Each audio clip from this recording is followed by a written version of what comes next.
সবার লাইফের মতো আমার লাইফটা এতটা সহজ ছিল না, তবে বেস্ট মোমেন্টগুলো তোমাদের সাথে একটু শেয়ার করি। যখন আমি মা হয়েছিলাম তখনের মোমেন্টসগুলো তোমাদের সাথে একটু একটু করে শেয়ার করছি। আমার ছোট্ট পাকা বুড়িটা যখন আমার কোলে এসেছিলো, আর এখানে তো আমার পাকা বুড়ি ঘুমিয়ে আছে। আর আমার কিছু ছবি তোমাদের সাথে শেয়ার করি। এটা তোমাদের দাদাভাইয়ের সাথে, এটা আমি ঘুমিয়েছিলাম। আর এটা আমার রিসেপশনের দিন সন্ধ্যাবেলা।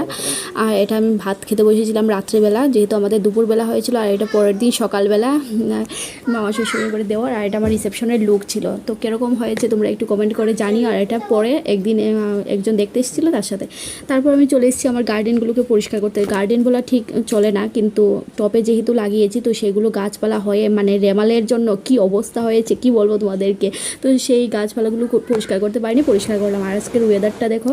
তো স্নান করে চলে এসেছি গাছপালা পরিষ্কার করে। আর আজকের ভিডিওটা তোমাদের কীরকম লাগলো, মিনি ব্লগটা অবশ্যই কমেন্ট করে জানিও। আর ভালো লাগলে তো একটা লাইক করে দিও, শেয়ার করে দিও, সাবস্ক্রাইব করো। সবাই বলে সিঁদুর পড়লে চেহারা পাল্টে যায়, সত্যি